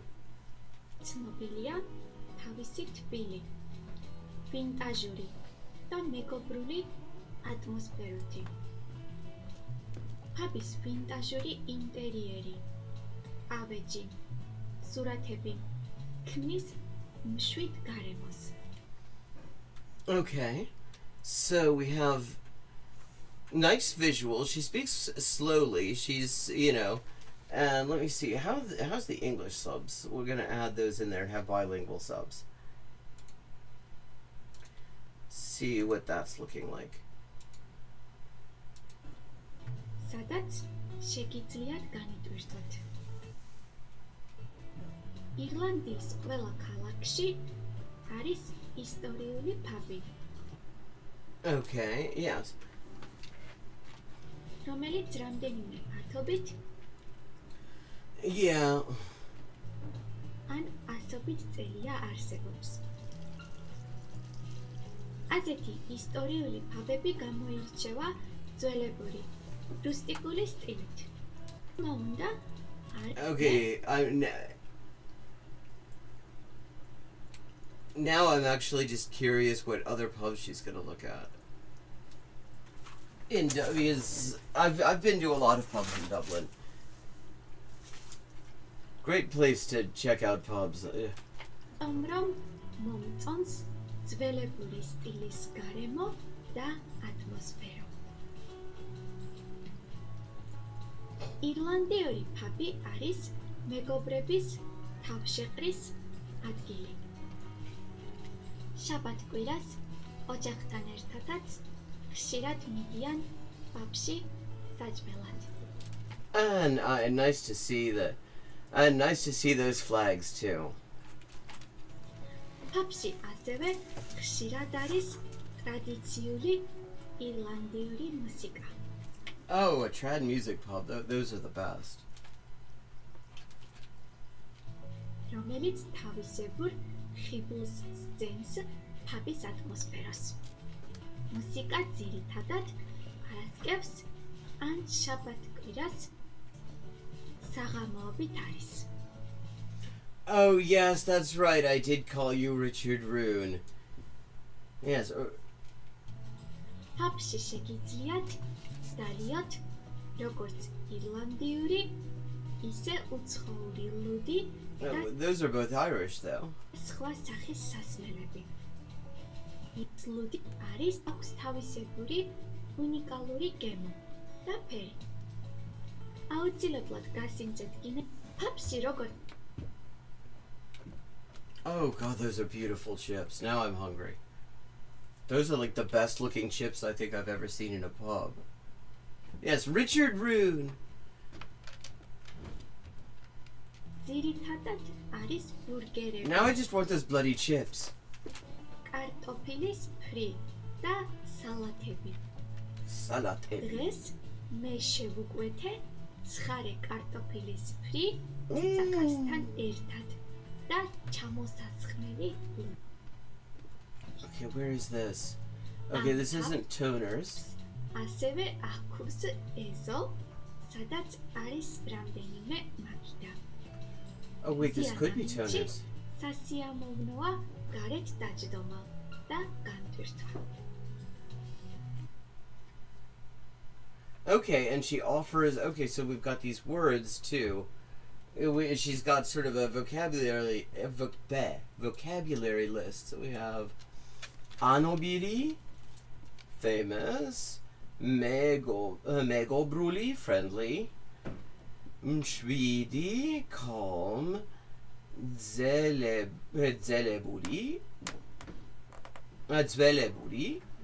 old-fashioned, is gamuircheva, standing out, gemo, chamusas chmeli, ludi. Okay, that's draft beer. Schare. Oh, making pizza also sounds nice. Dodge Dolma, sitting. Sasiamovno.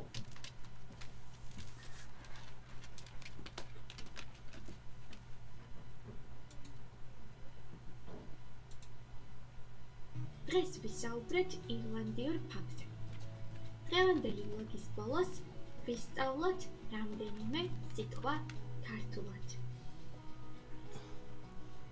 One of the nice things about Georgian that helps sort of balance out all the different ways in which it is an extremely complicated language to learn if you like almost everybody in the world, do not have a language background that is at all related to Georgian, is that it is very consistent in a lot of ways.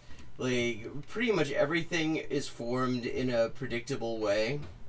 So, megobruli for friendly is just if you know friend is megobody, then megobruli is fairly obvious. Megobr is like the root for things to do with friends. Nabili. Megobruli. Mshwiti. Zuveleburi. Now, I'm just curious now, does she list in the description what pub she went to?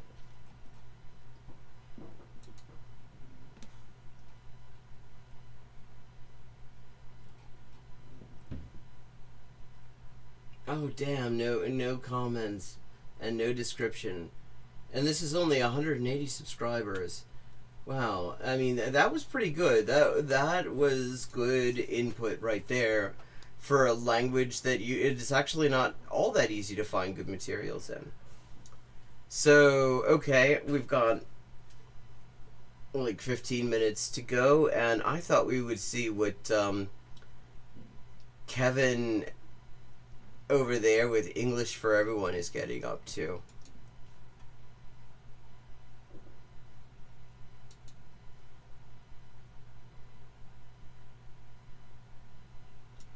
What's this video called? Hello and welcome to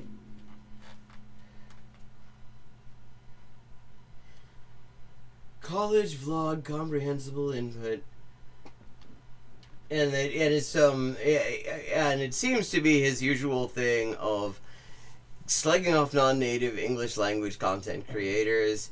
Yeah, and his thumbnail says all these mistakes come from one video.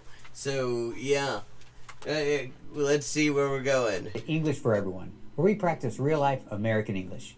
Today we're going to learn to avoid some important mistakes. So let's get started. First, this is not correct. And I'm just making just random points because we got no time, we're in a hurry, and I've been making chart. So yeah, it's done, homework is done in 1 minute, and now we're in so much hurry that let's okay go. I got one piece of sandwich. Oh, okay, so he's just gonna nitpick the fuck out of one sentence here. God, yeah, home fries and those were like the best looking fries I have seen in a while. And I will say one nice thing about here, there's one source of really, really good fries nearby, and I'm feeling like I might just have to visit them. Like, so he's just gonna, shit all over this one sentence? I've been making chart. Chart is a countable word, so I have to... God, I mean, this reminds me... okay, did everybody see Office Space, chat? At the very beginning with the TPS reports? And he forgot the new cover sheet, and so 8 different people come to him and explain to him about the new cover sheet and the TPS on the TPS reports, and he has like steam coming out of his ears after a while. That's what this, I mean, like, because he does this every single, it's like, okay, and it's the exact same way each time too. He's gonna have to tell us that Chart is a funny movie from the late 90s. To say a chart, or maybe charts, more than one. But I cannot say I've been making chart. I've been making a chart. Oh wow, have you? It's one we have to say. It's probably a chart of all the things somebody got wrong in another video. Example, he's been making a chart. That's what he's been doing. Let's practice. Has he been making a chart? Maybe he has. I mean, like, I feel like if he does not, these are the laziest imaginable example sentences too. Just, has he been making a chart? That's all you gotta fucking do? That's all? That's right, he's been making a chart. Let's hear that one more time. Let's not. And I'm just making just random points because we got no time, we're in a hurry, and I've been making chart. So yeah, it's done. Homework is done in 1 minute, and now we're in. I mean, and once again, it's worth noting, he's using non-native speakers speaking off the cuff. You know, he did not. You can tell he's in a hurry as he's saying this. It's not. It does not seem like he scripted this. So like. So much hurry that How is this supposed to encourage people to like produce English? I wonder, knowing that this guy, like, if you are an English language learner and you've gotten to a level where you feel confident actually making video content and putting it up on YouTube to talk about some random thing, or whatever, this guy is going to show up. And start like making, hate watching your grammar. Like that. This is the nightmare that leads people to not have confidence to speak in a language. Like, the thing you have to mentally sort of get over is the fear that everybody you encounter while speaking in your target language is going to be hate watching your grammar like this dude, and making content about it. That is like that's the nightmare. And so I don't really see that this is necessarily a great way to get people. I got one piece of sandwich. We're in so much hurry. We cannot say this. You cannot say you're in so much hurry. You can say so much of a hurry, though. Like, let's not. Like, you can say so much of a hurry. I'm in so much of a hurry that I couldn't even bring myself to shit all over his grammar. See? You can say we're in so much of a hurry. Oh, okay, so he did. Okay, I thought he was going to skip over that and act like this was completely out there. Or he does gaslight a little bit sometimes. Here, you can say we're in such a hurry. Not so much, but such. We're in such a hurry. So again, you cannot say we're in so much hurry. You have to say we're in such a hurry. Yeah, say that a third time, please. I don't think we caught it. Like, is this what he thinks spaced repetition is? Example, they're in such a hurry. Not so much hurry, but such a. They're in so much of a hurry. They're in so much of a hurry that they can't even bring themselves to give a shit about the fact that the guy forgot to say of.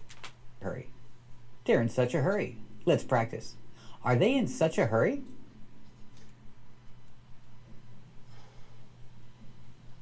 That's right, they're in such a hurry.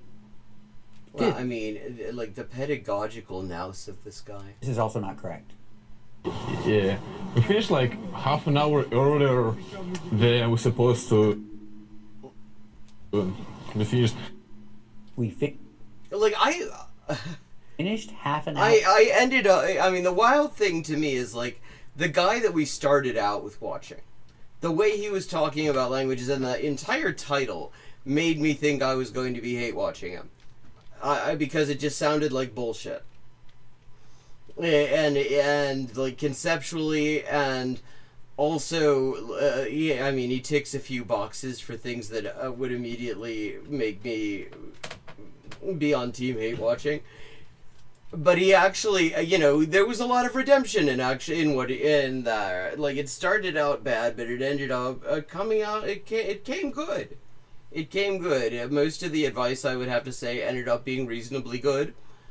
He seemed to understand new things about what he was doing, and he talked about them. And so, like, in the end, it was a good video, actually. But these, like, Kevin and Liza, I don't fucking get it. Like, I would be rooting for them to make content that showed that they had improved their understanding of what would be a worthwhile thing to do. Or even, like, that they had a green screen or something. But instead, I mean, it's always this stuff. Or earlier, then we supposed to be finished? We cannot say we supposed to be. I don't know, in AAVE you certainly can. But I don't want to hear Kevin commenting on AAV. I don't want to hear Kevin, like, discussing AAVE. Like, him saying that would just be, like, that would make ears explode, I think. We need the verb to be. Yeah, exactly. That video ended up being really good at the beginning. But I'm talking about, like, this guy. We've watched so much of this guy. And watched people, like, pointing out the obvious criticism of his, like, really, really kind of shitty content. And, like, you would think, and we watched them put the words comprehensible input into the titles of all their videos, while not demonstrating any engagement with the concept of what that means for, you know, purposes of learning. Like, I would love for this, for, like, them to, I would love to click on one of their videos and find that suddenly they're doing this totally differently. And they've abandoned this whole method. It would be like, holy shit, that's cool. They've improved. They're doing something really good with their, like, I think 300,000 subscribers. And no, they never do. It's always just like this boredom slot. Are supposed to be, or in the past, we were supposed to be. We cannot say we supposed to be. So in the present, we are supposed to be, and in the past, we were supposed to be. We need the verb to be. Example, they're not finished yet, but they were supposed to be finished 30 minutes ago. Like, they were supposed to be finished 30 minutes ago. Also, yeah, we've got this. I'm pretty sure this is AI slop. But they're not finished yet. Let's practice. Yeah, exactly. I mean, like, there are millions of people in the U.S. who, in their variant, their variant of English, it is entirely normal to omit the present tense of the verb to be when describing a present condition. But I mean, I have to say, I am really glad that Kevin and Leza do not get into AAVE, because I don't think that they would necessarily do that well. Were they supposed to be finished 30 minutes ago? Yes. Wow. Great, great example sentence again. Just eliciting all sorts of language production. Just don't, it's like, this is so much the opposite of what you can do with this medium for language learning is what gets me. Because we've seen so many different approaches that are, like, encouraging and useful and, like, really good ways to sort of get people's brains working in the language, even if they don't have much vocabulary at all. All sorts of really good all sorts of really good stuff, actually. Every single video that we've seen has ended up, even when I wasn't expecting it, being quite good. Being, in some way or other, very, a beneficial thing from the point of view of people trying to understand the best way to go about language learning, what they can expect out of it. Every single one has had at least a few useful takeaways. This one is just a great example of how not to do it. That's right. They were supposed to be finished 30 minutes ago. God, I mean, I just, imagining them, like, correcting people's AAVE, not correcting it as in the sense of, like, of telling them not to speak AAVE, but, like, getting nitpicky about how to speak correct AAVE, and that shit would be painful. This is already painful, but that stuff, like... Tomorrow, you're gonna have a birthday. B-day. Tomorrow, you're gonna have a birthday? Like, I mean, again, what we're going... Once again, it's like... Why are we correcting this guy? Like, why do we care that he omitted the present tense of the verb to be there? Why are we doing this, Kevin? I haven't seen... Nothing has actually shown me that this is... Yeah. God, yeah. He gonna? We cannot say this. We have to say he is. Contraction. See, and I used to make the joke there that yes, we can, but we may not. But then, actually, he really changed it up on me in one video that we watched months and months ago, where he actually corrected somebody for insisting on a strict distinction between can and may. Like, I assumed he was, like, everything about him says team prescriptivism. Like the visible constipation, for example, says team prescriptivism. But then he went and said, yeah, no, actually, in common usage, this is a reasonable way to, you can use can this way, and it's okay. And that really shocked me. But there we go. He's gonna. It's a reduction of he is going to. He is going to have a birthday. With the reduction, he's gonna. Okay, and it is time to wrap up for today. Thank you to everyone who joined in. I hope you enjoyed the stream and found it interesting and inspiring and other positive adjectives. Let me just say, donations to the crowdfunded translation project are always very much appreciated. They help me do interesting, provide interesting reading material for everybody, and to survive a really rough time to be a translator. And if you want to read some of that interesting reading material, you can do it here. And if you want to donate, it's the other link that I just dropped in chat. And I look forward to seeing you tomorrow at 4:30 p.m. U.S. Eastern Time. Yeah, check out the beginning, because I got that guy wrong on a certain level. It was a much better video than I initially gave it credit for being. So, have a good evening, and I'm going to see about eating things.